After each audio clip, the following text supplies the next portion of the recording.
আসসালামু আলাইকুম। আজকে তোমাদেরকে নোজ পিস তৈরি করে দেখাবো। তো নোজ পিস তৈরি করার জন্য খুব বেশি কাপড় লাগে না আর খুব বেশি সময়ের প্রয়োজন হয় না।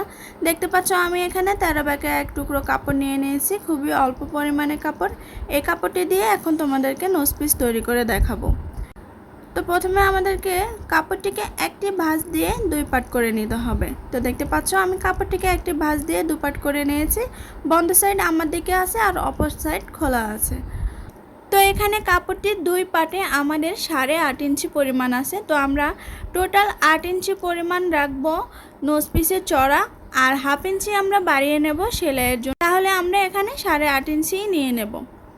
আর এখানে লম্বা নেব আমরা 18 ইঞ্চি পরিমাণ। তো দেখতে পাচ্ছ এখানে কিন্তু 18 ইঞ্চি পরিমাণ আছে। আমি সেলাই সহ এখানে 18 ইঞ্চি পরিমাণ নিয়ে নিয়েছি। আর তোমরা যদি এর থেকে আরেকটু লম্বা নিতে চাও তাহলে 1.5 থেকে 2 ইঞ্চি লম্বা বাড়িয়ে নেবে।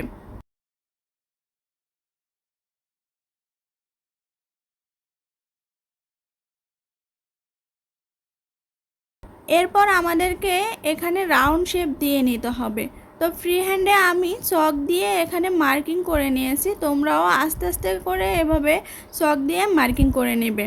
তো মার্কিংটি করা হয়ে গেলে আমরা কাটিং করে নেব। তো দেখতে পাচ্ছ আমি এখানে কাটিং করে নিয়েছি। তো এখন আমরা নোজ পিসটিকে মেলে নিয়েছি আর দেখতে পাচ্ছ এটার শেপটা কতটা সুন্দর হয়েছে। তো উপরের অংশটি বাদ দিয়ে আমাদেরকে কিনারটা সেলাই করে নিতে হবে। তো এই কিনারটা সেলাই করার আগে আমাদেরকে কিন্তু উপরের অংশে একটু মার্কিং করে নিতে হবে আমরা কতটুকু চড়া পরিমাণ সেলাইটা করব। তো এখানে দেখতে পাচ্ছ আমি 1.5 ইঞ্চিতে একটি মার্কিং করে নিয়েছি। এই 1.5 ইঞ্চি পরিমাণ কাপড়ের মধ্যে আমি দুইটি ভাঁজ দিয়ে সেলাই করে নেব।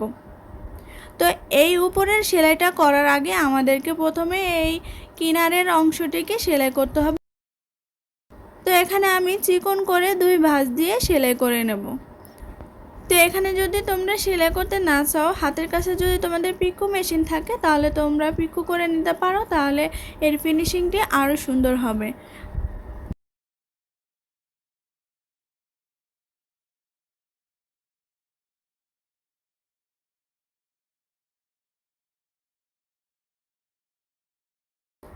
তো দেখতে পাচ্ছ আমি কিনারের অংশটিকে সেলাই করে নিয়েছি। তো কিনারটা সেলাই করার পর এখন আমরা উপরের অংশটাকে সেলাই করে নেব। এখানে তোমরা ফিতা লাগিয়ে নিতে পারো দুই সাইডে, অথবা এলাস্টিক লাগিয়ে নিতে পারো। তো আমি এখানে এলাস্টিক লাগিয়ে নেব, এজন্য আমি এক টুকরো এলাস্টিক নিয়েছি। এখানে 1 ইঞ্চি থেকে কম হবে, 1.25 ইঞ্চি পরিমাণ চড়া হবে আমার এলাস্টিকটি।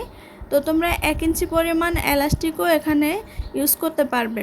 আর লম্বায় আমি এখানে 7 ইঞ্চি পরিমাণ নিয়েছি। 6 ইঞ্চি আমাদের টোটাল থাকবে আর 1 ইঞ্চি সেলাইয়ের জন্য যাবে। তো এখন এইভাবে ভাঁজ দিয়ে আমি এলাস্টিকটিও লাগিয়ে নেব আর এই উপরের অংশটিকেও সেলাই করে নেব।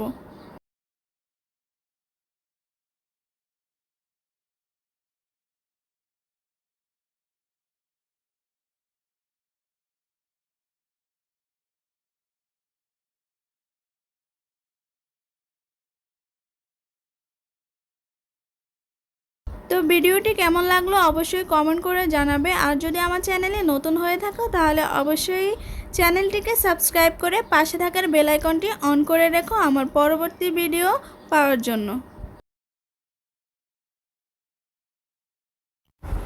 নোজ পিসটি তৈরি করার পর যদি তোমাদের মনে হয় এলাস্টিকটি বড় হয়ে গেছে তাহলে তোমরা কিন্তু এলাস্টিকটি ছোট করে নিতে পারবে।